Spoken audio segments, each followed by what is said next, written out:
Glorieux Saint-Esprit, nous te bénissons ce matin, Père. Nous sommes dans la joie pour toi, Jésus. Nous sommes juste fous de toi. Nous sommes juste fous de toi. Tu as tellement fait des choses dans nos vies. Nous n'avons pas assez de vocabulaire pour l'exprimer. Et Père, même lorsque tu n'aurais rien fait, alors que tu as trop fait, nous t'aimerions quand même. Parce que nous t'aimons d'abord pour ce que tu es. Merci infiniment pour qui tu es dans nos vies. Nous t'aimons, nous t'apprécions, nous te chérissons. Aide-nous à t'aimer encore plus, Père, que notre amour pour toi déborde, Père. Père, ce matin, nous voulons t'entendre nous parler parce que nous ne savons pas que dire. Ou tout ce que nous disons sans ta présence est juste un être humain qui parle, une sagesse humaine qui parle. Mais nous ne voulons pas de cette sagesse. Nous voulons de la sagesse qui vient de toi. Parce que lorsque tu nous parles, nous connaissons une autre dimension, Seigneur Père, c'est avec toi. Lorsque tu nous parles, nos vies changent. Lorsque tu nous parles, nous passons à un autre niveau. Alors ce matin, nous sommes venus pour passer à un autre niveau. Nous sommes venus rencontrer le Dieu suprême, le grand Dieu, le Dieu de toute intelligence, le Dieu de toute sagesse. Alors ce matin, nous nous livrons à toi complètement. Enseigne-nous comme tu as envie de nous enseigner. Mais s'il te plaît, ne nous laisse pas à cette dimension. Accorde-nous la grâce d'aller à une autre dimension. Car lorsque nous sommes dans ta maison et dans ta présence, nous devons aller de gloire en gloire, de victoire en victoire, de niveau en niveau. Merci infiniment de ce que tu le fais au nom de Jésus. Inspire les paroles de nos bouches, Saint-Esprit, et accorde-nous la grâce d'avoir la révélation de ta parole. Au nom de Jésus, Amen. Amen. Nous prenons le temps ce matin pour souhaiter une bonne fête à notre Père spirituel d'abord. Je ne vois qui est peut-être qui est quelque part, en tout cas. Donc, nous voulons le souhaiter une bonne fête des pères. Est-ce que l'Église peut dire bonne fête, papa? Nous t'aimons infiniment et notre Père spirituel, nous t'aimons infiniment, même en ton absence, nous le disons clairement. Et nous profitons aussi de souhaiter une bonne fête à tous les papas qui sont dans la salle. Mesdames, est-ce qu'on peut dire bonne fête, papa? Oui, messieurs, quand c'est les dames, elles parlent fort. Hein? Ah oui, oui, oui. Quand c'est les dames, elles parlent très fort. Est-ce qu'on peut dire bonne fête, papa, encore? Amen, gloire à Dieu, gloire à Dieu. Amen, amen, amen. Donc, nous souhaitons une bonne fête à tous les papas. Et sachez que vous êtes importants aux yeux de Dieu. Vous portez la semence pour qu'il y ait naissance. Amen. Donc, chacun a son rôle, mais en tout cas, vous avez un rôle extraordinaire à jouer dans la société. Et je prie Dieu que nous puissions être des pères responsables, des pères engagés dans le Seigneur, des modèles pour nos enfants. Surtout d'abord au niveau spirituel. Amen. C'est très, très important. Nos enfants en ont besoin dans ce siècle. Amen. Nous allons rentrer dans le vif du sujet. Et nous aurons autre chose à dire, mais je laisserai d'abord le père de la maison parler. Et puis après, si nous avons d'autres choses à dire, nous le dirons après, parce qu'il y a de grandes choses qui sont en train de se passer et qui se sont passées. Et donc, nous aurons le temps d'en parler. Merci beaucoup. Merci. Amen. Nous rentrons, merci bien, nous rentrons ce matin dans le message que Dieu a pour nous ce matin. Je prie que le Saint-Esprit puisse m'accorder d'être clair, et puis que nous puissions avancer et terminer à une certaine heure. Ce matin, nous sommes toujours dans la série en 2023, je prospère sur le plan spirituel. Regarde ton voisin, dis-lui ça, dis-lui en 2023, tu prospères sur le plan spirituel. Il est extrêmement important pour nous de comprendre qu'un chrétien qui ne prospère pas sur le plan spirituel, sa vie ne peut pas aller de l'avant. Écoutez-moi, avoir des biens matériels, c'est une bonne chose. Réussir professionnellement, d'ailleurs, c'est la volonté parfaite de Dieu. Mais laissez-moi vous dire une chose. Si vous avez toutes ces choses dans vos vies et que spirituellement vous stagnez, vous êtes triste à l'intérieur sans le savoir. Il vous manque quelque chose. Amen. Parce qu'il arrivera un stade dans votre vie où vous allez ressentir un vide. Et ce vide, ce n'est pas parce que vous manquez physiquement. C'est parce qu'il y a quelque chose qui doit être comblé à l'intérieur de vous que seul Dieu peut combler. Amen. Donc c'est pourquoi il est très important d'être rempli spirituellement. Beaucoup de gens dans ce monde ont tout. Beaucoup de gens dans ce monde ont tout, mais ils se rendent compte qu'après avoir tout eu, il leur manque quelque chose. Il y a comme un vide à l'intérieur d'eux et souvent, ce vide est caractérisé par le manque de la présence de Dieu. Amen. Donc, il est très important pour nous en tant qu'enfants de Dieu, quoique Dieu veut que nous prospérions dans tous les domaines, mais le premier domaine dans lequel Dieu aspire à ce que nous prospérions, c'est d'abord dans le domaine spirituel. Amen. Dites avec moi spirituel. Car le physique vient de l'invisible. Qu'est-ce que j'ai dit? Le physique vient de l'invisible. Tout ce que vous voyez de visible ici sur cette terre a été tiré dans le monde spirituel. Il y a des arbres sur la terre parce qu'il y a eu des arbres dans le ciel. Il y a des montagnes sur la terre parce qu'il y a des montagnes dans les cieux. Amen, amen, amen. tout ce que nous voyons et sur la terre n'est qu'une fine, une pâle représentation de ce qui est dans le monde spirituel, parce que le visible vient de l'invisible. Donc, lorsque je comprends que le visible vient de l'invisible, donc la Bible va me dire que l'exercice physique est utile à peu de choses, mais par contre, l'exercice spirituel, c'est ça qui va nous fortifier. Je paraphrase. Amen. Donc, la Bible ne dit pas que l'exercice physique n'est pas utile, parce que nous tous, nous devons en faire. Moi, j'en fais également. Mais la Bible est en train de nous dire que si nous passons notre temps à nous occuper uniquement de l'extérieur et que l'intérieur n'est pas rempli, il y a quelque chose qui nous manque. Amen. Il y a quelque chose qui nous manque. Et ce matin, nous voulons continuer toujours dans cet aspect et donc de la prospérité sur le plan spirituel. Donc, nous avons toujours comme texte de base 3 Jean 1, verset 2. 3 Jean 1, verset 2, je vais le lire rapidement. La Bible dit que, bien-aimé, je souhaite que tu prospères à tous égards et sois en bonne santé, comme prospère l'état de ton âme. Il y a d'autres versions qui disent comme tu prospères spirituellement.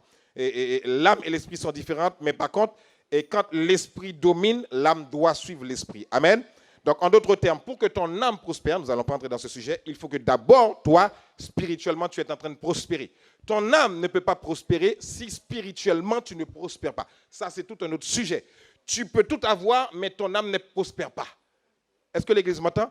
Parce que lorsque nous venons à Jésus-Christ, nous venons avec un bagage que nous n'avions pas avant d'avoir rencontré Jésus-Christ. Donc, lorsque nous rencontrons Jésus, ce qu'il va d'abord faire, il va s'assurer par le Saint-Esprit qui est en nous de rééduquer notre âme. Mais ça, c'est un autre sujet. Parce que tant que l'âme n'a pas été rééduquée, nous aurons des problèmes à avancer au niveau spirituel. Est-ce que quelqu'un est avec moi? C'est tout un autre sujet encore, ça. Maintenant, mettons le focus sur le sujet de ce matin. Depuis quelques dimanches, nous sommes en train de parler sur le principe biblique établi par Dieu, sur le fait de considérer, d'honorer, de respecter, d'avoir de la révérence pour nos conducteurs spirituels. Dites-moi amen si vous me suivez. Il est très important de comprendre cette notion. Et ce matin, je vais venir dessus et je vais essayer d'aller en parallèle aussi sur ce qu'il y a eu pendant ce week-end. Et je vais un petit peu parler aussi aux jeunes et puis de temps en temps, je vais parler de manière générale. Amen. Donc, soyez avec moi, suivez-moi bien. Ça peut être complexe si on est déconnecté. Vous pouvez ne pas comprendre ce que je vais dire ce matin si on est déconnecté. Écoutez-moi bien. Et l'un des secrets pour aller loin au niveau spirituel, l'enseignement que je suis en train de vous donner ce matin, ça, ce n'est pas quelque chose d'habituel ou de routinier. Ça, c'est pour ceux qui ont soif de passer à un autre niveau dans le monde spirituel. Parce que le monde spirituel est par niveau. Le monde spirituel est comment? Par niveau. Lorsque nous naissons dans le monde spirituel, nous sommes des bébés. Après, nous devons passer au stade de l'enfant. Après le stade de l'enfant, nous devenons des fils et après, nous devenons matures dans la foi. Est-ce que l'Église me suit? Mais le problème, c'est que il y a certains principes, si nous ne les comprenons pas, si nous ne les connaissons pas, parce que d'abord, avant de les comprendre, il faut les connaître. Maintenant, si nous ne les comprenons pas, il y a certains niveaux spirituels que nous ne pourrons jamais atteindre.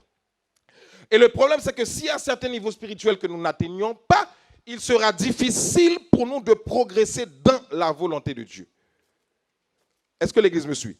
Parce que nous pouvons faire des choses sur la terre et ne pas être dans la volonté parfaite de Dieu. Ça va ou pas? Parce qu'il y a différents niveaux de volonté de Dieu. Il y a la volonté de Dieu permissive, ce qu'il permet, mais ce n'est pas pour autant sa volonté parfaite. La volonté permissive de Dieu est différente de sa volonté parfaite. La volonté parfaite de Dieu, c'est lorsque je suis en train de, moi-même en tant qu'être humain, marcher dans le plan que Dieu a prévu pour moi sur la terre. Ça veut dire que je peux faire beaucoup de choses et passer à côté de la volonté de Dieu parfaite pour moi sur la terre. L'Église me suit? C'est pourquoi lorsque vous voyez Jésus dans son ministère, vous verrez souvent que Jésus était focus sur la mission qu'il devait accomplir sur terre. Lorsqu'on disait à Jésus de venir faire ci, de courir par la à gauche, à chaque fois, il répondait, écoutez, je ne suis pas venu faire ma volonté, mais je suis venu faire la volonté de celui qui m'a envoyé, à savoir mon Père. Notre vie sur terre est la même vie que Jésus a menée. Dieu nous a envoyés sur terre pour accomplir une mission. Chacun de nous a une mission différente. Maintenant, la grande question, est-ce que je suis suffisamment connecté à Dieu pour détecter, pour discerner ce pourquoi Dieu m'a appelé, ou est-ce que je vis ma vie pour me faire plaisir? Et en vivant ma vie pour me faire plaisir, je me prive de beaucoup de grâce. Quelqu'un m'a entendu? Tout ce dont nous avons besoin est caché dans le plan de Dieu pour nous sur la terre. Parfois, nous nous battons pendant 10 ans pour obtenir des choses, mais si nous acceptions un temps soit peu de rester dans la volonté de Dieu, ces 10 ans-là, nous allons les gagner. Amen. Et le ciel sera étonné de voir beaucoup d'enfants de Dieu arriver sur la terre remplie, je le dis souvent, et remonter au ciel rempli. Vous savez pourquoi? Parce que nous arrivons sur la terre remplie comment? Dieu a mis quelque chose en nous qu'on doit laisser sur la terre. Maintenant, lorsque nous quittons cette terre, parce que nous tous nous quitterons cette terre un jour, lorsque nous quitterons cette terre, Dieu s'attend à ce que nous retournions à lui vide. Vide de quoi? Vide de ce qu'il nous a envoyé accomplir sur la terre. Et Jésus, quand il est mort, Jésus a eu 33 ans de vie sur terre. 33 ans, Jésus. Pas plus. Et sur les 33 ans, Jésus a passé 30 ans à préparer le ministère qu'il va exercer pendant 3 ans. Est-ce que quelqu'un me suit? Je vais reprendre. Jésus a eu 33 ans de vie sur terre. C'est pourquoi ne dis pas j'ai le temps. Le temps ne t'appartient pas. Tu ne sais pas combien de temps Dieu t'a amené vivre sur la terre. Nous prions Dieu que nous puissions vivre le plus longtemps possible. Mais cependant, c'est Dieu qui détient les clés de la vie entre ses mains. Amen. Donc, Jésus était tellement conscient de la notion du temps et de la mission à accomplir, malgré le fait qu'il était charpentier. À l'époque, charpentier, ce n'était pas juste celui qui mettait du bois sur le toit, qui faisait la géométrie du toit afin que la toiture soit bien droite, afin qu'il n'y ait pas de pluie. Ce n'était pas que ça le charpentier. Un charpentier avait le niveau d'un architecte à l'époque. La Bible le traduit comme charpentier, mais un charpentier avait le même niveau qu'un architecte aujourd'hui. Ça, c'était ce que Jésus exerçait pendant la préparation de son ministère. Est-ce que l'Église me suit? Mais la vraie mission de Jésus, écoutez bien, la vraie mission de Jésus, ce n'était pas d'être charpentier seulement sur la terre. La vraie mission de Jésus, c'était quoi? De venir accomplir la volonté de Dieu, c'est-à-dire mourir pour nous, gagner des âmes, guérir des malades, remonter au ciel et dire, papa, j'ai accompli la mission pour laquelle tu m'as envoyé. L'Église m'entend? Il faut distinguer ça. Maintenant, cependant, Dieu peut m'appeler dans le monde séculier et me donner d'avoir de l'impact dans le monde séculier. Et c'est pourquoi je dis tout ce que vous faites, quel que soit le domaine dans lequel Dieu vous appelle, veillez à ce que vous le fassiez pour sa gloire et pas pour vous. Parce que lorsque vous le faites pour la gloire de Dieu, c'est là la clé de votre élévation. Quelqu'un m'entend? Parce que tu dois avoir un témoignage dans ton parcours sur la terre. Tu dois avoir quelque chose que tu peux raconter. Voilà ce que j'étais, voilà ce que Dieu a fait de moi. En d'autres termes, écoutez-moi, enfant de Dieu. Vous êtes sur terre pour impacter partout où vous passez. Vous êtes dans votre lieu de travail, vous êtes une lumière. Peu importe là où vous êtes, vous voyagez, vous êtes une lumière. Peu importe le lieu où vous êtes, l'odeur de Dieu doit se dégager de vous. Est-ce que l'Église me suit? Descendez un peu. Vous n'êtes pas sur terre pour venir vous faire plaisir. Écoutez-moi, que sert-il à un homme de venir sur terre, de manger, de boire, de danser, d'être content? Tout ça, c'est bien, c'est pas mauvais. Et puis ensuite de repartir au ciel. Qu'est-ce que tu auras accompli?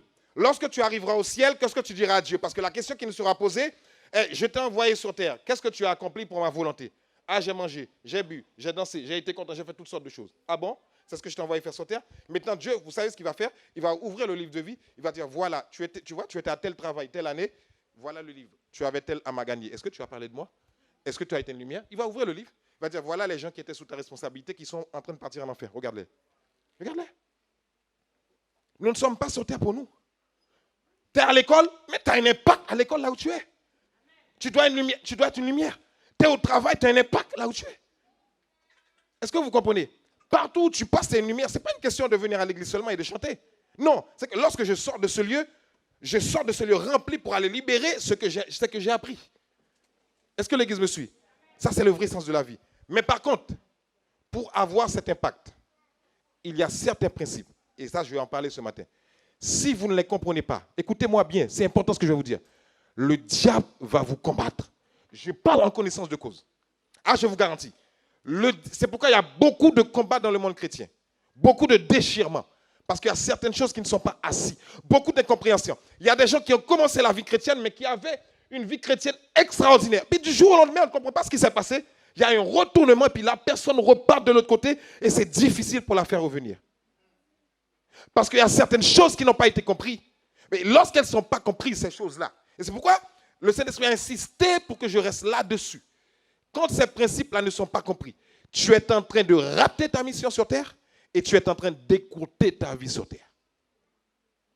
Quelqu'un m'entend? Entendre la voix de Dieu, c'est une bonne chose. Mais il y a un prix pour entendre la voix de Dieu. Quelqu'un m'entend? Et donc, ce principe que je suis en train de vous expliquer, la Bible, quand la Bible nous dit, bon, je vais entrer dans le sujet plutôt, directement dans le sujet. Dimanche dernier, nous avions parlé du fait que, dimanche dernier, nous avions vu dans 2 Timothée 4 ou quelque chose comme ça, 2 Timothée 3, enfin, il y a plusieurs dimanches que nous avions vu dans 2 Timothée le fait que Paul avait appelé Timothée son fils spirituel, 2 Timothée 1. On va y revenir dessus tout à l'heure. Et nous avions vu aussi dans Jérémie 3, voilà, Jérémie 3, versets 14 et 15, on va me l'afficher, je vais le lire ce matin. Dans Jérémie 3, versets 14 et 15, voilà ce que le Seigneur disait. Revenez, enfants, volage. Quelle est la version? Français courant? C'est pas français courant, ça? C'est français courant que j'avais envoyé? C'est ça? Français courant? Ok. Enfant, volage ici, c'est traduit aussi par rebelle et c'est traduit aussi par infidèle. Ok? Revenez, enfants, volage, déclare le Seigneur. Car c'est moi qui suis votre quoi? Dans d'autres versions, il est dit Seigneur. Seigneur et maître, c'est important de le comprendre. C'est moi qui suis votre maître. Je prendrai l'un de vous ici, dans telle ville, 2 autres là, dans tel village, je vous ramènerai à Sion. Et nous avions expliqué dimanche dernier que Sion, c'était quoi? Vous avez oublié? Sion, ça représente quoi ici dans le texte? C'est qui? Sion, c'est l'église. Donc, vous et moi. Dans d'autres versions, il a dit, là, il dit, je prendrai loin de vous, mais dans d'autres versions, il a dit, je vous ai épousé. Je vous ai épousé. Et c'est intéressant de savoir que la Bible, dans l'Ancien Testament, parle de l'époux, parce que Christ va nous appeler dans le Nouveau Testament. Christ va appeler l'église comment? L'époux.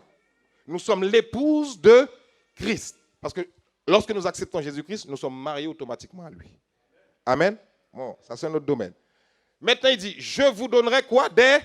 Bon, je vous laisse, peut-être la version Bible du semeur pourrait mieux l'expliquer, où il y avait écrit berger ou pasteur. Mais ça, c'est bon aussi, on va aller avec. Je vous donnerai des dirigeants qui me conviennent et qui sauront vous conduire avec compétence. Ici, il a dit compétence, mais dans notre version, il a dit intelligence et sagesse. Et l'intelligence et la sagesse dont il s'agit, c'est la sagesse qui vient directement de Dieu. Amen. Parce qu'un homme ne peut pas diriger avec sa tête. Il est obligé d'être connecté au Saint-Esprit pour avoir la révélation de la parole. Quelqu'un me suit? Et maintenant, quand il dit berger ici, et il faut voir un petit peu les caractéristiques d'un berger. Est-ce que quelqu'un me suit? Et un petit peu, frère Journal, tu m'as inspiré un petit peu parce qu'on a discuté un petit peu et par rapport à cette histoire de berger. Nous en avions discuté et j'aimerais pas rentrer dans le détail, mais venir un petit peu sur ce qu'un berger peut faire. Et je vais vous expliquer quelque chose d'important ce matin, vous allez comprendre après. Et ensuite, on va passer dans la notion de paternité spirituelle. Et ensuite, je vais parler un petit peu aux jeunes et je vais vous encourager par rapport à ça. Alors, quel est comprendre le rôle de berger dans la vie d'une brebis humaine pour sa progression spirituelle? Amen. Pour que tu grandisses, j'aimerais commencer comme cela. Pour que tu grandisses dans ta vie spirituelle, tu as besoin d'un berger. Je vais le répéter encore. Je reprends. Pour que tu grandisses dans ta vie spirituelle, tu as besoin d'un berger. Quelqu'un que Dieu a appelé. Ce n'est pas le berger qui s'appelle tout seul. Et ce n'est pas quelqu'un qui le met là. Mais c'est Dieu qui l'appelle. Quelqu'un m'a entendu ou pas? J'aimerais le faire clair. Qu'est-ce que le texte dit? Revenons encore sur le texte. Revenons encore sur le texte. Dans Jérémie 3,14. Revenez à moi, l'autre deuxième partie du texte. J'aimerais le faire clair. Qu'est-ce qu'il a dit dans le texte? Je vous... Qui parle ici? Qui parle ici? Qu'est-ce qu'il dit? Je vous... Donc qui donne? C'est la personne qui s'appelle tout seul? Donc je dis je vous donnerai. Pourquoi il dit je vous donnerai?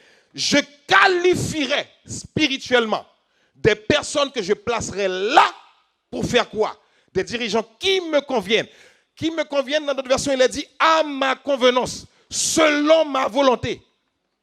Parce qu'il y a des gens qui te regardent, il semble que tu n'es pas qualifié, mais t'inquiète pas, Dieu t'appelle et ensuite il te qualifie. Ça ne veut pas dire que tu ne dois pas étudier. Mais ta qualification ne vient pas de tes propres efforts seulement. Mais Dieu t'appelle et il te qualifie. Est-ce que l'église me suit? David a été... Personne n'avait misé sur David. Tu vois, j'aimerais parler aux jeunes un peu. Ne vous minimisez pas. Ne vous minimisez pas. Vous avez un potentiel fou que le diable a remarqué. C'est important de vous le dire. David n'avait pas été qualifié pour être roi. Personne ne misait sur David. D'ailleurs, c'était... Quand on a dit, ils sont où les fils d'Isaïe? Seulement David n'était pas cité. Parce qu'il était dans la bergerie. Oh, dis à ton voisin, reste dans ta bergerie, occupe-toi des animaux, t'inquiète pas, ça arrive. Parce que, écoutez-moi, pendant que David était dans la bergerie, avec les troupeaux, c'est lui qui nettoie les saletés, c'est lui qui prend soin, c'est lui, etc., il était en train de préparer sa royauté. Quiconque veut être à une place que Dieu l'a placée, il faut d'abord accepter de servir le plus bas possible. Parce que la catastrophe qui se passe, c'est que trop de nous veulent être vus. Mettez à des ministères, c'est pour être visible sur les réseaux. Mais Dieu ne t'a pas appelé à être visible d'abord. Dieu t'a appelé d'abord à le servir. Ça veut dire que si tu dois être dans l'ombre pendant des temps et des temps, reste là. Parce qu'il faut que Dieu te travaille là. Maintenant, lorsqu'il a fini de travailler, s'il a envie que tu sois connu, tu seras connu. Si ce n'est pas ça, ce n'est pas grave, tu travailles encore pour la gloire de Dieu. Est-ce que vous me comprenez? Est-ce que vous me comprenez? Donc, Dieu appelle et il qualifie. Maintenant, pourquoi c'est important que tu aies un berger dans ta vie? Pourquoi c'est important? Regardez un petit peu ce qu'un berger fait pour une brebis. Le rôle du berger, c'est de paître la brebis. Dites avec moi, paître. Et vous savez ce que ça veut dire, paître ici? Paître, prendre soin, c'est même donner à manger. Allez seulement taper, vous allez voir. Paître, c'est le fait de manger sur pied. Ce n'est pas seulement prendre soin. Donc, qu'est-ce que ça veut dire? Le berger est là pour te donner de la nourriture. Ce matin, de la nourriture spirituelle. Ce n'est pas manger physiquement, c'est la nourriture spirituelle pour que tu puisses grandir. Amen. Deuxième, le berger est là aussi pour te protéger contre les loups ravisseurs. Dites-moi Amen. Est-ce que vous savez que malgré que à l'église, tout le monde est censé être beau et gentil, il y a des loups ravisseurs? Dis à ton voisin, attention, il y a des loups ravisseurs, hein, attention. Hein. Dis à ton voisin, c'est pas toi, hein, c'est pas toi. Mais attention, il y a des loups ravisseurs. Et je pense que je vais m'arrêter sur ce point parce qu'il y aura d'autres points à voir. Il y a des loups ravisseurs à l'église. Je m'arrête là. Écoutez-moi bien. Le Saint-Esprit m'a parlé fort quand j'ai préparé ça. Et il m'a dit, parce qu'il y a des loups ravisseurs, tu as besoin d'un berger. Parce qu'une brebis qui est lâchée seule dans le pâturage, un jour le loup va rentrer, il va te manger. Donc ça veut dire quoi? La brebis doit écouter le berger. La brebis doit écouter le berger. Si le berger dit à la brebis, ne sors pas dehors parce que moi je sais ce que tu ne sais pas. Tu dois écouter le berger. Si tu sors dehors, tu te fais manger par un loup. Ce n'est pas la faute du berger. C'est parce que la brebis parfois est tellement têtue. Le berger est obligé d'être avec un bâton pour dire à la brebis, va à droite, va à gauche. Quelqu'un m'entend? Et c'est pourquoi il est important pour toi, il faut bénir Dieu d'avoir un berger dans ta vie. Parce que le berger va t'encourager, il va te dire, oui, tu peux le faire. Il va te dire, oui, Dieu va te bénir. Il va te dire, oui, tu marches sur les montagnes, tu escalades les montagnes et tu écrases la tête du diable. Oui, tu peux le faire ça. Mais le berger va aussi te dire, attention, là, c'est pas bon. Attention, corrige-toi. Attention, ajuste-toi. Ne va pas là. Et ça, il faut savoir l'entendre.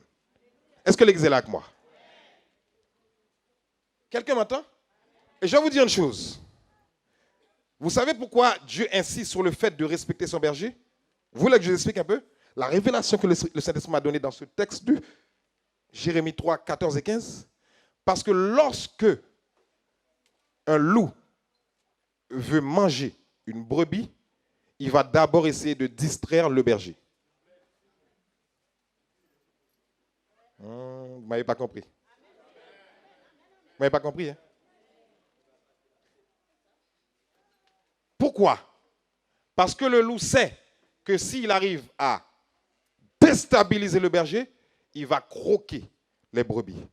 Écoutez bien, enfants de Dieu. Vous devez toujours prier pour vos leaders. Écoutez-moi, ce n'est pas une gloire pour vous, ça ne doit pas être une réjouissance pour vous de voir vos leaders tomber. Je l'ai dit dimanche passé, peut-être pas vous, mais beaucoup dans la famille chrétienne attendent la moindre faille pour dire « Ah, mais ça, je savais qu'il allait tomber ». Ça veut dire que quand tu parles comme ça veut dire que tu n'as pas compris. Écoute-moi. Ce n'est pas en étant content que ton berger tombe que tu vas prendre sa place. Est-ce que j'ai été clair? Je vais le redire encore. Ce n'est pas en étant dans la joie parce que ton berger est tombé que tu penses que Dieu va te mettre à sa place.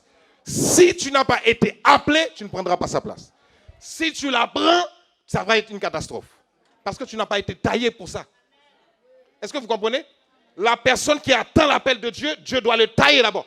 Est-ce que vous savez la difficulté pour être un berger? Le berger a une autre responsabilité.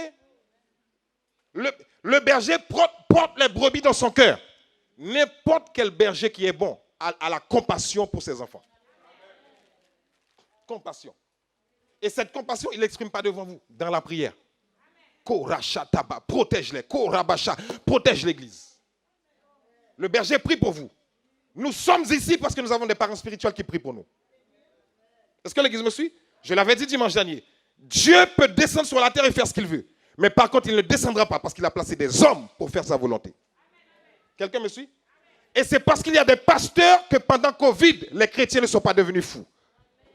Est-ce que l'église m'entend? Parce que la prière des pasteurs vous a couvert. Vous ne le savez pas. Et c'est parce qu'il y a des enseignants qui fait que l'église tient stablement. Si on lâche une église sans enseignement, cette église ne grandira pas. Vous m'entendez? Parce que c'est la parole qui nous fortifie. C'est la parole qui nous donne d'aller de l'avant. C'est la parole qui change nos mentalités. Donc Dieu a taillé des personnes qu'il a mis dans l'église pour enseigner son peuple. Écoutez-moi, le seul intérêt d'un pasteur, c'est de voir les gens grandir. Écoutez, je vais vous dire la vérité. La satisfaction d'un berger, c'est de voir les enfants de Dieu aller de l'avant. Je ne sais pas pour vous, mais la satisfaction d'un pasteur, d'un berger, des parents spirituels, c'est de voir les gens en train de grandir et puis aimer Dieu de plus en plus. S'il peut voir ça en vous, c'est sa récompense. L'église m'entend? Parce que le berger, il veut toujours que sa brebis aille de l'avant. Mais par contre, quand la brebis ne veut pas écouter, le berger a toujours un bâton pour corriger. Est-ce que vous comprenez? Et ici, c'est la parole de Dieu. Donc, il faut accepter quand on vous dit que Dieu veut vous bénir, mais il faut accepter aussi quand on vous dit aussi, attention, ne va pas à gauche, ne va pas à droite. Pourquoi? Parce qu'il y a des choses que le berger connaît, que toi, tu ne connais pas. Le monde spirituel est un monde large. Écoutez bien, mes bien-aimés. Il y a des combats qu'un berger connaît dans le monde spirituel. Toi, en tant que fidèle, tu ne les connaîtras pas. Parce qu'il a une responsabilité sur ses épaules. Et si Dieu ne l'a pas mandaté, il n'ira pas loin dans son ministère. Quelqu'un m'a entendu? Commencer, c'est bien. Terminer, c'est mieux. Ça va ou pas? Commencer le ministère, c'est bien. Mais est-ce que tu iras jusqu'au bout? C'est pourquoi l'apôtre Paul va dire, je traite durement mon corps. Je le tiens assujetti. Afin que, après avoir prêché l'évangile, moi-même, je ne sois pas disqualifié. Vous comprenez? Parce qu'il y a un prix. Vous êtes, écoutez-moi, c'est parce que Dieu a établi des églises, c'est parce que Dieu a établi des bergers dans ces églises qui fait qu'il n'y a pas plus de fous dans le monde. Parce que sinon, Satan aurait terminé avec nous avec la dépression. Quand la dépression arrive dans ta vie, il ne vient pas pour rigoler. Hein. La dépression t'amène à un niveau de folie. Hein. Mais c'est parce qu'il y a des bergers qui prient, intercèdent pour vous. Est-ce que vous le comprenez? C'est parce qu'il y a des bergers qui enseignent la parole qui fait qu'il n'y a pas plus de délinquants dans le monde. Parce que sinon, moi, j'aurais pu en être un. C'est parce que j'ai eu un berger qui m'a enseigné depuis tout petit. Et puis je suis resté dans le lait de la parole. Malgré mes imperfections. Mais je suis resté là. Ils sont là pour vous nourrir. Pour vous dire que non, ça, c'est pas bon. Parce que tu es en zone de danger ici. Est-ce que l'exemple est là avec moi? Je vais vous donner un secret. Écoutez-moi. Vous voulez grandir dans votre vie. Dans votre vie, vous voulez grandir. Dans tous les domaines. Je vous donne un secret. Priez fort pour vos conducteurs. Priez fort, qu'est-ce que j'ai dit? Priez fort pour vos conducteurs. Passez du temps à prier énormément pour vos conducteurs. Parce que lorsque vous priez pour eux, il y a une augmentation dans le monde spirituel. Écoutez, hein, cette augmentation vient se poser sur votre tête. Vous comprenez ou pas? Vous êtes en train de penser à eux, et puis Dieu prend ça et puis il pose sur ta tête. Ah, tu as prié pour lui. Que la grâce que je lui ai accordée puisse tomber sur ta vie. Celui qui reçoit un prophète en qualité de prophète reçoit la grâce qui est sur le prophète. Mais celui qui méprise un prophète aussi, le contraire se passe. Quelqu'un m'a entendu? Je vous dis, hein, vous allez me dire, même, qu'est-ce que ça a à voir qu'est-ce que ça a à voir avec la prospérité? Parce que c'est ça qui te donne de grandir spirituellement. Et je vous avais dit que prospérer, c'est grandir. Ce n'est pas seulement méditer la parole. Tu peux méditer la parole, mais si tu ne comprends pas ce principe-là, tu vas venir, hein, tu vas chanter, tu vas danser. Ah, aujourd'hui c'était bien? Oui, c'était bien. Quel chant ils ont pris? Tel chant. Ah, c'était bien. On a dansé, on a sauté. Oui, c'était bien. Ouh là là, c'était magnifique. Et puis tous les dimanches, tu fais ça. Mais le problème, c'est qu'à l'intérieur de toi, tu sens que tu ne progresses pas. Tu te dis, mais comment je suis faible comme ça à l'intérieur? Parce qu'il y a un principe que tu n'as pas compris et que tu n'as pas respecté. Est-ce que l'église me suit? Parce que le berger, c'est une couverture pour toi. Est-ce que ça va? Maintenant, je passe à ma deuxième partie pour terminer là. Deuxième partie. Et je vois dans 2 Timothée, verset 1. Là, j'ai parlé des bergers, des pasteurs et tout. Maintenant, je vais prendre l'autre dimension du père. Dites avec moi, père. Parce qu'il y a des pasteurs que Dieu a établis, mais il y a aussi des pères que Dieu a établis. Et il faut faire attention de faire la distinction et la différenciation entre ces deux termes. Nous allons dans 2 Timothée chapitre 1. Je vais lire rapidement et puis prépare-toi, d'accord? Je lis rapidement juste pour mettre le contexte. Et puis après, nous allons essayer de voir 2 ou 3 versets rapidement et on passe à autre chose. De la part de Paul, apôtre de Jésus-Christ par la volonté de Dieu. De la part de qui?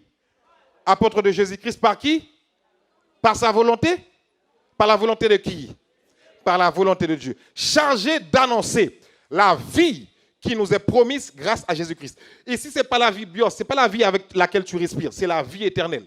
La vie qui nous est donnée, promise grâce à Jésus-Christ. On continue, je vais lire rapidement. Hein. Rapidement pour mettre le chapitre. Rapidement, on passe les versets après versets, qu'on gagne du temps.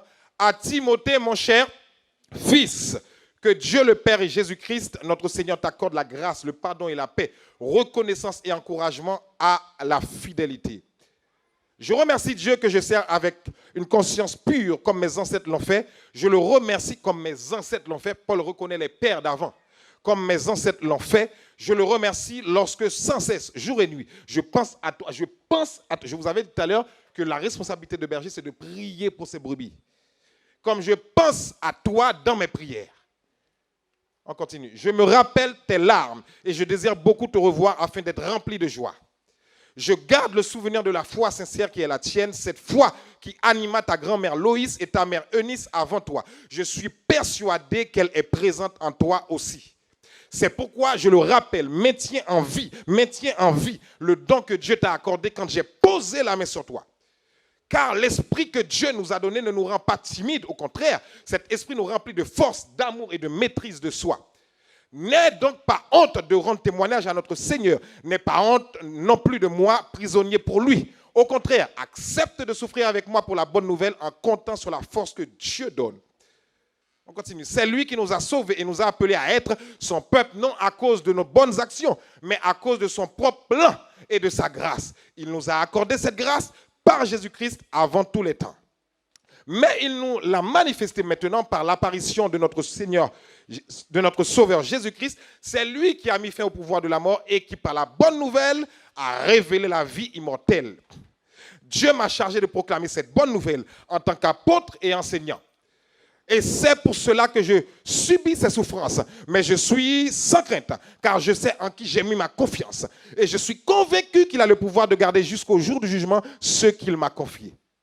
Prends comme modèle les paroles véritables que je t'ai communiquées. Prends comme modèle les paroles véritables que je t'ai communiquées. Prends comme modèle les paroles véritables que je t'ai communiquées.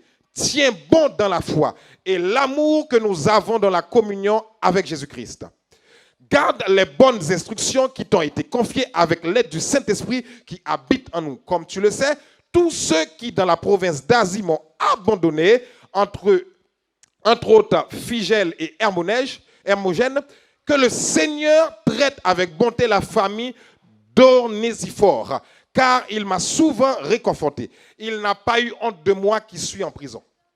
Au contraire, dès son arrivée à Rome, il m'a cherché avec zèle jusqu'à ce qu'il m'ait trouvé. Que le Seigneur le fasse bénéficier de la bonté de Dieu au jour du jugement. Tu connais très bien aussi les services qu'il m'a rendus à Éphèse. C'est bon? Amen. Nous allons voir quelques textes ensemble et pour cela, je vais demander au frère Evans de me lire le verset 2, s'il te plaît.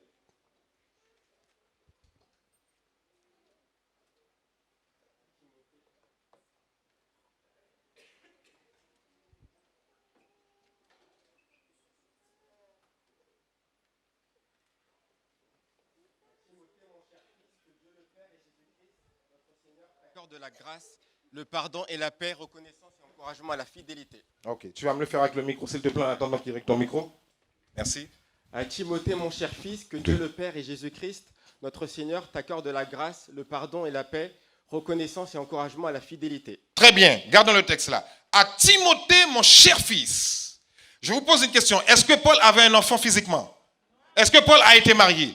Mais pourquoi Paul se permet de parler de Timothée en tant que son fils?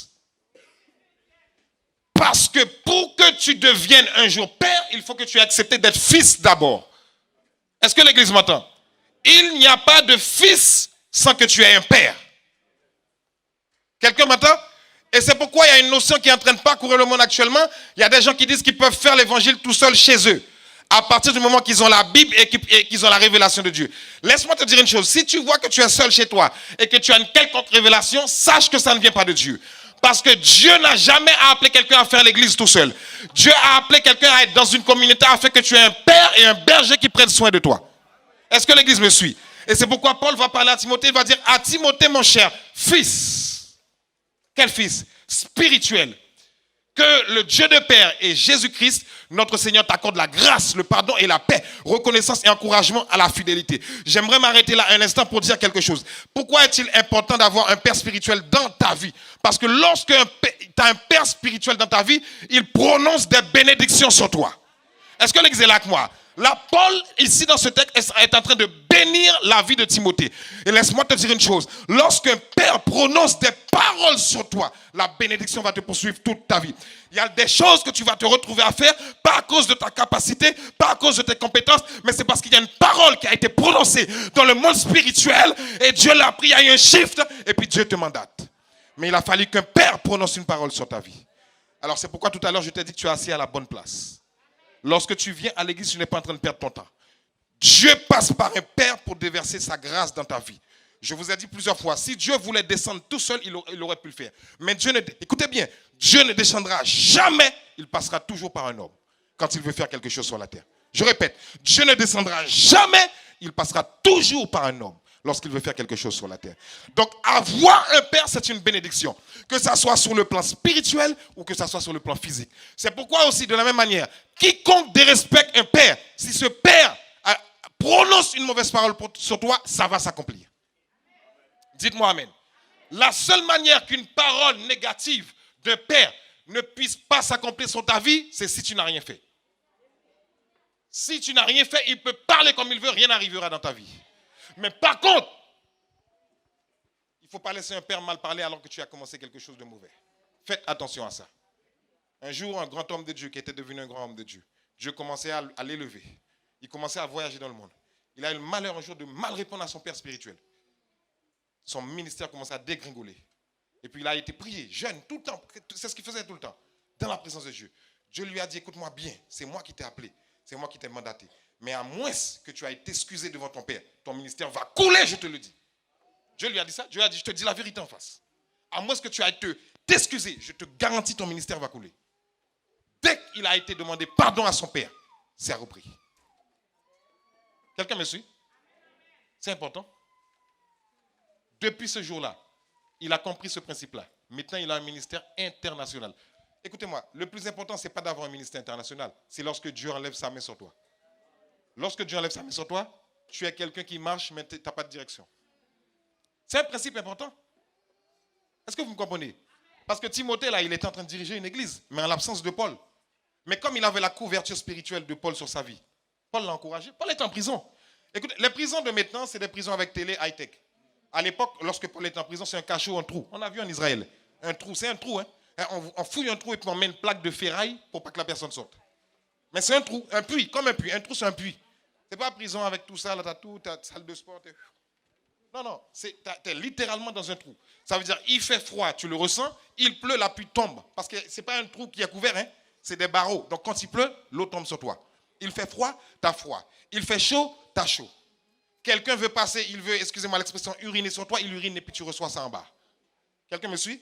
Dans cette prison-là, Paul était, et puis il encourageait Timothée. Quelqu'un m'a suivi ou pas? Vous m'entendez? Donc pourquoi je prends le temps d'expliquer la vie de Paul? Parce qu'un père souffre pour ses enfants. N'importe quel père qui est digne va souffrir pour ses enfants. Écoutez-moi, quand il y a des gens qui toquent dans la porte, je dis à mes enfants, vous n'allez pas. j'ai dit, quand quelqu'un frappe, n'allez pas. Moi, j'y vais. Je préfère mourir puis vous restez en vie. Quand la personne ouvre, il faut qu'elle me rencontre d'abord. Maintenant, s'il arrive à me tuer, tant mieux pour lui. Mais par contre, si je l'attrape aussi, il va comprendre qui est chef ici. Parce que moi, je ne vais pas blaguer. Mais je dis, vous ne sortez pas. Hein. Moi, j'ai toujours quelque chose. Toujours prêt. Comme ça, quand tu rentres là, je tire ça. Je dis, maintenant, écoute-moi, je suis pasteur, hein, mais par contre, tu ne feras pas de mal à ma famille. Ah, je te le garantis. Ah non, ma famille, là, non, je sors d'abord. Moi, personne, c'est moi qui me présente devant la porte. Oui, qu'est-ce qu'il y a? Vous voulez quoi? Ah oui, vous voulez quoi en fait? Qu'est-ce que vous voulez? C'est pourquoi quand ils viennent, quand il y a quelqu'un et puis ils viennent, je leur dis tout à l'heure, vous allez comprendre ce que je vous avais dit. Parce que je vous ai dit, il ne faut pas venir devant la porte. S'il y a un mouvement, il faut que je sois libre de faire mes mouvements, non? Parce qu'on ne sait pas qui est qui. Donc s'il y a un mouvement, il faut que je sois déjà prêt. Et je suis prêt. Pour quiconque vient, quelle que soit l'arme que tu as. De toute façon, c'est entre nous deux que ça se passe. Il faut qu'on aille jusqu'au bout. Que tu aies arme ou pas. Pour savoir ici chez qui. Vous comprenez ou pas? C'est important parce que c'est la responsabilité d'un père, c'est de protéger ses enfants. C'est la responsabilité d'un père. Et un père, lorsqu'il prie pour toi, il est sur ses genoux, il prie. Seigneur bénis, le Seigneur protège, Seigneur guérit. Le père est en train de souffrir pour ta cause. Vous comprenez? Il y a des souffrances que le père a connues que toi, tu ne connaîtras pas. Verset 3, s'il te plaît. Verset 3. Je remercie Dieu que je sers avec une conscience pure comme mes ancêtres l'ont fait. Je le remercie lorsque sans cesse, jour et nuit, je pense à toi dans mes prières. Okay. Je remercie Dieu que je sers avec une conscience pure comme mes ancêtres l'ont fait. Je le remercie lorsque sans cesse, jour et nuit, je pense à toi dans mes prières. Merci. Je remercie Dieu sans cesse. Je remercie Dieu lorsque je sers avec une conscience pure comme mes ancêtres l'ont fait. Paul reconnaît ici qu'avant d'être Paul, il a eu des ancêtres. Même Paul reconnaît que ses ancêtres étaient un modèle pour lui. Je vous ai dit, il n'y a pas de fils sans père. Quelqu'un me comprend? C'est pourquoi, écoutez-moi, lorsque tu es dans une assemblée, c'est important pour toi de comprendre est-ce que tu as accepté l'homme que tu vois là comme ton père. Pardon. Parce que si tu ne l'as pas accepté, tu es là, mais tu es comme une brebis perdue. Est-ce que vous comprenez? Dans ton cœur, il faut dire, est-ce que cet homme-là, je l'accepte comme mon père? Et si c'est Dieu qui t'a mis là, ça veut dire que c'est ton père. Mais sauf qu'il y a des gens qui sont tellement orgueilleux, ils n'acceptent pas qu'on leur parle. Donc ils disent, ah, Dieu m'a dit de partir. Non, Dieu ne t'a pas dit de partir. Dieu t'a mis là pour te corriger, mais sauf que tu as voulu faire le têtu. Vous fuyez en prenant prétexte que Dieu m'a dit de. Si c'est Dieu qui t'a dit, c'est bien. Mais si ce n'est pas lui, fais attention. Parce que maintenant, tout le monde entend la voix de Dieu. C'est incroyable, hein? Même quand on n'a pas de relation, quoi. C'est bizarre. Bizarrement, c'est quand on doit partir qu'on entend sa voix. Hein? C'est bizarre, hein? C'est bizarre. Vous trouvez pas ça bizarre? Donc il dit, je remercie lorsque sans cesse, jour et nuit, je pense à toi dans mes prières. Un père pense toujours à ses enfants. La responsabilité d'un berger, que ce soit père ou pasteur, il doit constamment penser à vous. Amen. Parce que vous êtes important aux yeux de Dieu. Donc quand il a la qualificative d'un berger, il doit penser à bien nourrir les enfants de Dieu. Quelqu'un me suit ou pas? Et c'est pourquoi je vous dis, quand vous vous asseyez ici, prenez au sérieux ce qu'on vous dit. L'apôtre Paul l'a dit à Timothée, veille aux paroles que je t'ai dit. Prends-les au sérieux. Verset 6.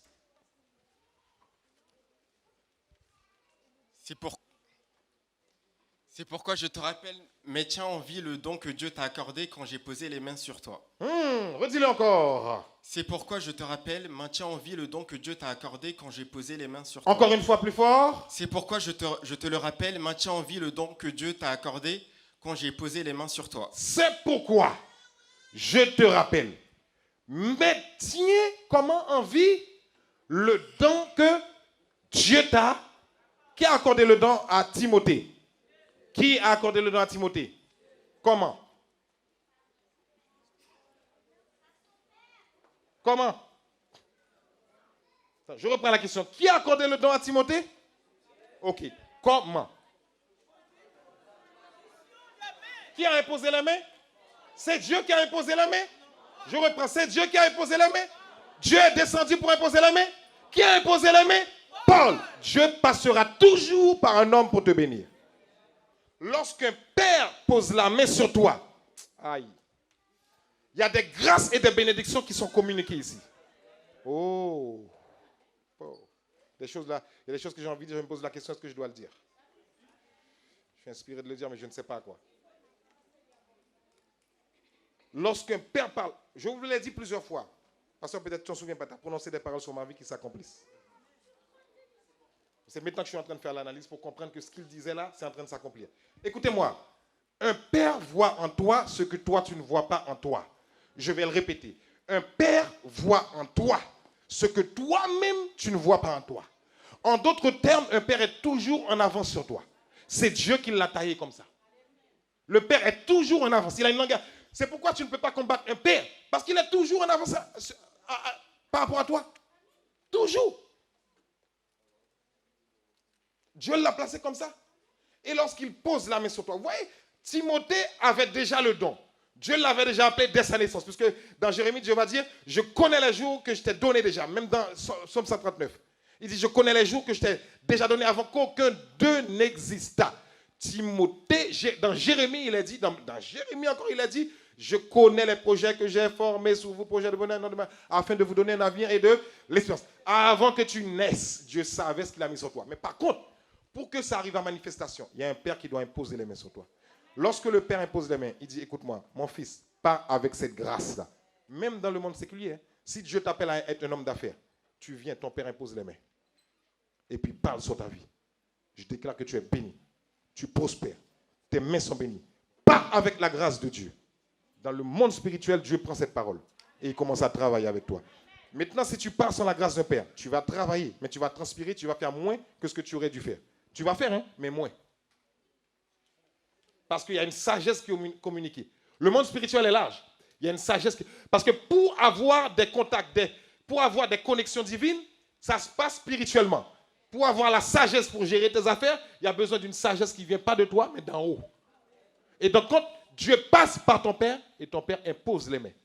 Timothée a eu son don, mais il a eu l'imposition des mains de l'apôtre Paul. Et regardez la vie de Timothée dans son ministère. Il n'a pas réussi le ministère? Yes. Parce qu'il y a un père qui a parlé sur sa vie. Est-ce que l'exil est avec moi? Le père parle sur toi, il prie sur toi, et tu reçois la grâce. Je vais dire ce que je ne voulais pas dire. Et puis je ne sais pas si je dois m'arrêter là. C'est la première fois peut-être que vous allez entendre ça. Le jour de mon ordination, j'étais en vacances. Je ne pensais pas à ça. J'ai eu un rêve. Je peux citer le nom du pasteur ou pas? Je ne sais pas. Ce n'est pas un problème, ça a été un fils pour le docteur Luc également. Le pasteur Grégory Toussaint. Ça a été un fils pour lui. Je le dis avec toute liberté. Parce que c'est là qu'il a grandi. Lorsqu'il vient en France, c'est là. Il a pris naissance ici. OK? J'ai eu un rêve. Et c'est maintenant que je comprends ça. Je me suis vu entre cette église et l'église Tabernacle de Gloire. C'était un mélange des deux églises. Et puis, je vous ai vu imposer les mains et dire, reçois la grâce et l'onction. Pasteur Greg était là aussi. Et bizarrement, dans le rêve, chose qui ne m'est jamais arrivée physiquement, hein, mais c'est incroyable. La sensation, je ne peux pas vous l'expliquer. J'étais à genoux, je me suis vu tomber en arrière, sans que personne me touche. Juste reçois l'onction. Et puis après, je me réveille, je sens qu'il y a quelque chose qui s'est passé différemment dans le monde spirituel. Le jour de l'ordination, ici, au centre missionnaire évangélique, pasteur, tu étais là, tu étais devant. Juste, on s'est agenouillé devant toi. Il n'a pas dit autre chose que ce que j'ai entendu dans le rêve. Reçois l'onction. Les mêmes mots. Depuis ce jour-là, j'ai compris pourquoi Dieu a pris l'image des deux églises ensemble. Parce qu'il est un père dans la communauté et celui qui est devenu un père pour les autres est passé par son école également. Quelqu'un m'entend? Et c'est le secret pour aller loin. Parce que quand tu dérespectes un père, ton ministère est bloqué. Même l'appel que tu as sur ta vie. Il n'a pas dit autre chose. Ce que j'ai vu dans le rêve là, reçois l'onction. C'est ce que tu as dit. Et après, tu as prié pour nous. Il y avait le pasteur Guy également. Les mêmes phrases qui ont été prononcées. Tu as prié pour nous. Ça s'est passé quand? C'était quelle année? 2017. On est en 2023. C'est aujourd'hui que je le dis publiquement. Parce que j'attendais ce moment-là pour enseigner. Vous comprenez? C'est important de comprendre ça. Et de la même manière, quand il le fait pour chaque personne ici, il y a une grâce qui est déversée. Mais écoutez-moi bien aussi. De la même manière, si vous dérespectez un père, ça va être compliqué pour vous. Vous dérespectez un pasteur, ça va être compliqué pour vous. Toutes les personnes qui ont été connectées à sa grâce, qui ont manqué de respect, allez voir leur vie maintenant. Je ne dis pas plus, je m'arrête là. Quelqu'un m'entend? Je lis les quelques derniers versets qui restent, on ne va pas les commenter, et ensuite on s'arrête là ce matin. J'ai voulu parler avec mon cœur. Je vous ai dit ce matin, avant de commencer le message, ça, ce n'est pas un message pour toute personne. C'est un message pour quelqu'un qui veut passer à une autre dimension dans le monde spirituel. Ça, c'est pour une autre c'est pour un autre niveau. Ce n'est pas un message routinier qui est là, je le répète. C'est un message pour une autre dimension. Si tu veux connaître une autre dimension dans ta vie spirituelle. Amen. Verset 7. Je vais lire, mon frère Yvan, tu peux laisser, d'accord? Car l'esprit que Dieu nous a donné ne nous rend pas timides. Je parle aux jeunes maintenant ce matin. Et je vais laisser le Père parler. Mais ce qui s'est passé hier, c'est extraordinaire. J'ai vu quelque chose prendre place. Au niveau spirituel, le Père va parler ensuite, vous allez voir. Vous allez voir comment la grâce de Dieu va vous accompagner. Vous êtes juste des lumières. Et Paul parle à Timothée. Considérez ce texte pour vous. Car l'esprit que Dieu nous a donné ne nous rend pas timides. Vous n'êtes pas timides. Vous m'entendez les jeunes? Vous m'entendez les jeunes? Vous n'êtes pas timides. Ne laissez pas le diable vous faire croire ça. Au contraire, cet esprit nous remplit de force, d'amour et de maîtrise de soi ou de sagesse. Continuons. N'aie donc pas honte de rendre témoignage à notre Seigneur. N'aie pas honte de moi non plus. N'ayez jamais honte de votre Père. Mais partout où vous passez, parlez en bien de lui. Qu'est-ce que j'ai dit? Parlez en bien de lui. Je vous communique des grâces qui vont vous faire gagner du temps dans ce que vous allez faire. Prisonnier pour lui, parce que votre Père souffre pour la cause de Jésus-Christ. Mais il ne raconte pas tout. Au contraire, accepte de souffrir avec moi pour la bonne nouvelle, en comptant sur la force que Dieu donne. Écoutez-moi les jeunes, vous vivez dans un contexte où le monde est difficile, mais je vous ai dit hier, c'est la meilleure saison pour vous de manifester la gloire de Dieu. Vous êtes dans la bonne saison. Je vous le garantis. Je vous le garantis, vous êtes dans la bonne saison. Continuons encore. C'est lui qui nous a sauvés. Il nous a appelés à être son peuple. Non à cause de nos bonnes actions, mais à cause de son propre plan et de sa grâce. Il nous a accordé cette grâce par Jésus-Christ avant tous les temps. Mais il nous l'a manifesté maintenant par l'apparition de notre Sauveur Jésus-Christ. C'est lui qui a mis fin au pouvoir de la mort et qui, par la bonne nouvelle, a révélé la vie immortelle. Dieu m'a chargé de proclamer cette bonne nouvelle en tant qu'apôtre et enseignant. Et c'est pour cela que je subis ces souffrances. Mais je suis sans crainte, car je sais en qui j'ai mis ma confiance. Les jeunes, mettez votre confiance dans le Dieu de votre Père. Vous l'avez vu comme modèle. Et, pasteur, je m'arrête là avec le texte. On termine là. Parce que j'avais dit que je terminerais là. Je bénis Dieu et je prends le temps de le dire, pas parce que seulement c'est la fête des pères ici, mais parce que l'occasion m'est présentée pour le dire. Et à chaque fois que je parle d'un père, je parle toujours aussi de la mère, parce que vous êtes connectés. C'est vrai que je ne dis pas toujours mère, vous êtes connectés. Moi, je ne fais pas de différence entre vous deux. Merci pour la vision que vous avez. Je sais que vous êtes des gens très visionnaires, très. Mais d'une vision, et je me pose la question, comment on va faire? Mais Dieu sait comment on va faire. Lui que vous voyez là, c'est quelqu'un qui a une vision tellement grande. C'est pourquoi je vous ai dit, vous qui êtes ici, il faut vous accrocher pour aller. Si vous n'êtes pas accroché, ça va être difficile de suivre. Mais sauf que lorsque Dieu donne une vision, il le fait étape par étape, petit à petit. Nous tous ici, nous avons tous le potentiel de faire quelque chose. Ce n'est pas courir à gauche et à droite. Ce que d'autres ont accompli, vous aussi, vous pouvez l'accomplir. Mais il faut être attaché à un Père. Lui parler. Vous pouvez lui parler. Il n'y a pas de problème par rapport à cela. Mais ne tombez jamais dans le piège de critiquer. Priez plutôt. C'est mieux. C'est plus constructif. La vision, c'est incroyable ce qu'il a comme vision. Mais il faut des gens fidèles et loyaux. Des gens fidèles et loyaux sur qui on peut compter. Et il y en a ici. Par la grâce de Dieu. Amen. Vous êtes dans une bonne saison pour manifester la gloire de Dieu. Le ciel est déjà ouvert. Le ciel est ouvert. Hein? Le ciel est déjà ouvert. Mais le Saint-Esprit m'a dit, assieds ce principe dans leur tête, qu'ils puissent comprendre ça. Le jour où vous commencez à pratiquer ce que je vous enseigne depuis les dimanches là, vous allez voir la gloire de Dieu sur vos vies. Vous allez vivre une paix indescriptible, une joie indescriptible. Et lorsqu'un père est visionnaire, cette vision est communiquée aussi à ses enfants. Ça veut dire quoi? Les enfants aussi ont envie d'aller très loin. Est-ce que l'Église me suit? Je prie que Dieu nous aide à comprendre par révélation l'enseignement de ce matin, pas seulement avec nos têtes. Amen. Que Dieu nous bénisse. Est-ce qu'on peut se tenir debout un instant et puis on termine là? Debout un instant. Pasteur, je ne sais pas comment on doit faire ça, mais j'ai eu à cœur. Tu dois parler aux jeunes, mais on le fera après, ce que j'ai eu à cœur, d'accord? Je préfère que tu parles d'abord, et ensuite il y a des choses spéciales qui vont être faites ce matin. Amen. Levons-nous ensemble, ayant la main levée devant le Seigneur ce matin. Père, tu m'as communiqué une conviction forte dans mon cœur qui pesait depuis, je ne sais pas, des mois, si ce n'est pas en années même. Mais ce n'était peut-être pas encore le temps, ou peut-être aussi que j'ai négligé de le faire quand tu me l'as dit. Mais je crois que ces principes que tu es en train de nous enseigner vont nous aider à gagner du temps. L'évangile, ce n'est pas seulement venir le dimanche prendre son culte et s'en aller chez soi. Non, non. Il y a d'autres niveaux que nous devons connaître. Et il y a tellement de paliers, de niveaux à expérimenter avec toi. Je prie que tu nous accordes la grâce de ne pas recevoir avec nos yeux physiques ou bien notre pensée, notre intelligence, parce que parfois, en tant qu'être humain, nous pensons être intelligents. Pour nous, nous sommes tellement intelligents, nous connaissons tout. Oh, mes pères, aie compassion de nous. S'il te plaît, aie juste compassion de nous. Et nous voulons juste te demander pardon pour toutes les fois où nous n'avions pas compris ces principes qui nous aident à gagner un temps énorme. Je prie que cette révélation descende sur quelqu'un.